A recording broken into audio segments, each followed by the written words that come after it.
সমাধান যে বললো যে আমি স্বজন হারার কষ্ট আমি বুঝি, আসলে উনি বুঝে না। স্বজন হারার কষ্ট হয়তো বুঝতে পারে, কিন্তু সন্তান হারার কষ্ট যে কত কষ্টের উনি বুঝে নাই। উনি বুঝলে এভাবে অর্ডার দিয়ে পাখির মতো একটু নিষ্পাপ মানুষগুলো মারতো না নিজের দেশে। কারণ আমরা তো নিজের দেশের সাথে নিজের এই কাহিনীটা হইলো, আমাদের তো অন্য দেশের সাথে কাহিনীটা হয়নি কেন? তাহলে আমাদের সন্তানটা তো সন্ত্রাসীও ছিল না, উনি কি দুইটা অর্ডার দিল আমাদের সন্তানদের মারতে? বিচারটা খালি আল্লাহ যারা আমাদের দেখায়। কিন্তু আমার ছেলের সাথে আমার শেষ কথা হইলো, আমার ছেলেটা আমি জানতেও পারলাম না যে মানে কেন রাত্রে আদর করে ঘুমাইলো, কি জন্য, তার মনের ভিতরে কি হইতেছিল, তার কলিজার ভিতরে কি চলতেছিল, সে কেন গেল। এই দুঃখটা নিয়ে আমি এখন আছি। আপনাদের আমার ছেলের সাথে দেখা করে এই আশা নিয়ে আছি। আমার সন্তান হিসেবে এক নম্বর সন্তান, অনেক আদরের। 2 মিনিট পর আমার অ্যাক্সিডেন্ট, আমার অনেক কি বলবো চাওয়া সহ। আমার 2 মিনিট পর যখন আমার গর্বে আসতো, আমি যখনই নামাজ পড়তাম আমার দুটো মেয়ে আমার সাথে ঝাড় দিয়ে বসে পুরা বলতো আল্লাহ আমাদের একটা ভাই দেবো। আমি তুমি আল্লাহ করতাম, আল্লাহ দিছিল। ছোটবেলা একটু দুষ্ট ছিল, করতে বেশি, কিন্তু একটু বড় হওয়ার পর আমার ছেলে অনেক ভালো হয়ে গেছে, অনেক ভালো। মা বাপ ছাড়া কিছু বুঝতো না, ও তো আমার সাথেই ঘুমাইতো। করোনা কালে একটু আমার থেকে একটু আলাদা হয়েছে, কোথাও যাইতে পারতাম না, কোথাও গেলেও আমার সাথে যাইতো। করোনার টাইমে আর যাইতো না, যাও মা কাজ সাইডে আসো, বাইরে সমস্যা যাইতো না, বুঝতো নেট্রিটি আসলে বয়সের তুলনায় ভিতরে জ্ঞান বুদ্ধি অনেক ছিল। তো আমার ছেলে যে আন্দোলনে যাদের যে উদ্বুদ্ধ হয়ে তাদের জন্য গেল, তারা কিন্তু আমার ছেলেটা ছিঁড়ে না, তারা কিন্তু আমাদের খোঁজ খবরও নেয় নাই। ওদের ভিডিও আইটা আমার ছেলে শুধু আমাকে দেখাইতো। একদিন বলতেছে আমি যদি মরে যাই, আমি জানে না করো কি বলে। আমার ভিতরে কোনো ভয় আসে না, কারণ আমার ছেলে যে এত দূরে যায় কি বা আসে আমরা তো জানতাম না। পরে মারা যাওয়ার 15-20 দিন পর ভিডিও পাইলাম, বন্ধু বান্ধব দেখাইলো যে ও আরো গেছে, 19 জুলাই গেছে, ব্যথা বুথা পায়ে আসছে। যাক, তবে কি যেদিন মারা যাবে তার আগের দিন রাত 12টার দিকে আমার পায়ে চুমা দিছিল, বাকি বেটা দৌড় দেয় এসে প্রথম নামাজ পড়ছে।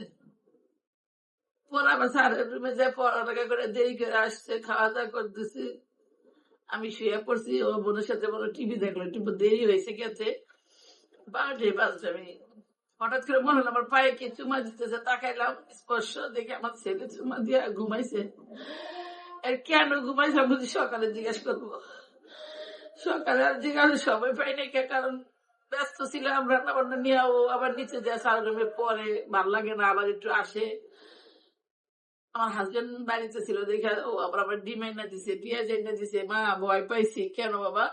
উপর দা প্লেন গেছে, যদি গুলি লাগতো আমাকে। কি বলে সবচেয়ে মোট কথা হলো যাদের জন্য উদ্বুদ্ধ হইলো তারা যে আমার ছেলে ছিল না, একদিন এসে আমার ছেলের খবর নিল না, এটাই আমার দুঃখ আর কি। যাক, পরে সেদিন দুপুরবেলা আমার ছেলে খাওয়া দাওয়া করতেছে, আর্মি যখন বলতেছে, নিচে লেখা উঠতেছিল আর্মি কথা বলবে 3টার দিকে, এর আগে ব্রেকিং নিউজ আসতো মতো ওরা পুরো ফেলতেছে। সেদিন 12টার দিকে আমি আমার হাজবেন্ডের সাথে কথা হয়েছে, আমার হাজবেন্ডের সাথে 12টার সময় কথা শেষ। উনি বলতেছে আমি তো আমার আমার শ্বশুর বাড়ি এলাকায় গেছে, তো বলতেছে আমার বড় ভাইয়ের ছেলে নূরের জন্য একটা বাড়ি করেন কাকা এখানে। তো আমি ওকে বলে দিছি যে আমার একটা ছেলে, আমার একটা বাড়ি আছে, ওটাই তো খাওয়ার লোক, আমার একটা ছেলে দেশে বাড়ি করে কি করবো। আমার বলতেছে শানু এই বাড়ি থাকতে থাকতে যদি ইনশাল্লাহ পাস করে আমি বিদেশে পাঠাই দেবো পড়াশোনা করার জন্য। যেদিন মারা যাবে সোমবার দিন, দেখেন আল্লাহ কেমন পরিকল্পনা করি। বলতেছে ঘরে ঘর বানাতে, আমরা বলছি লাগবে না, আমার ছেলে কাকা একটা বাড়ি আছে চলবে। বিদেশ যাবে প্ল্যান করে ফেললাম, স্বামী স্ত্রী 12টার সময় প্ল্যান করলাম যে হ্যাঁ ও মামা থাকতে থাকতে বিদেশ পাঠাই দিব।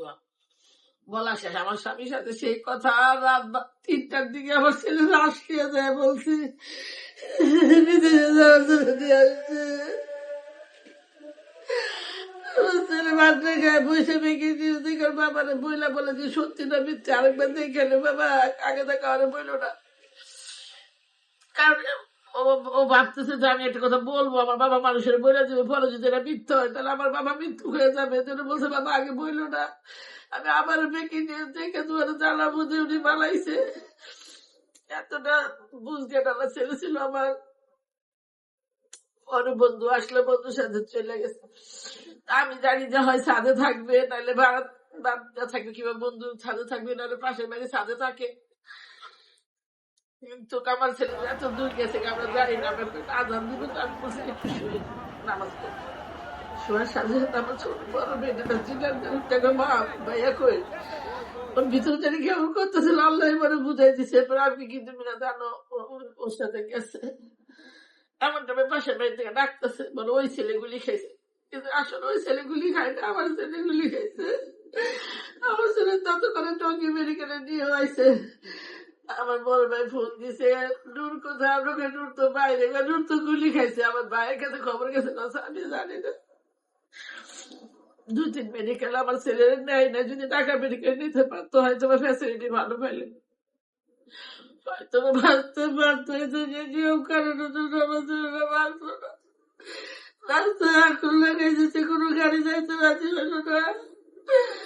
আমার কথা নিজের দেশে কেন গুলি করে মারবো সেদিন কোনো কথা ছিল না। কোনো গুলি মারার জন্য আমার ছেলে তো কোনো সন্ত্রাসী ছিল না। ছোট্ট একটা মাসুম বাচ্চা পতাকা নিয়ে একটু সামনের দিকে আগাইছে, ছবি তুলছে। সেদিন তো জনতা সবাই রাস্তায় ছিল। আমি কিভাবে ভাববো যে নিজের দেশে নিজের সন্তানকে গুলি করে এভাবে মেরে ফেলবো মানুষ। আমি এটার বিচার চাই। আমার সন্তান সহ যত সন্তান মারা গেছে আল্লাহ সবাই বিচার যেন করে। যারা মারছে তাদের বিচার যেন আল্লাহ করে, আর যারা মারা গেছে আল্লাহ তাদের বেস্ট শহীদ হিসেবে কবুল করুন। এটাই চাও।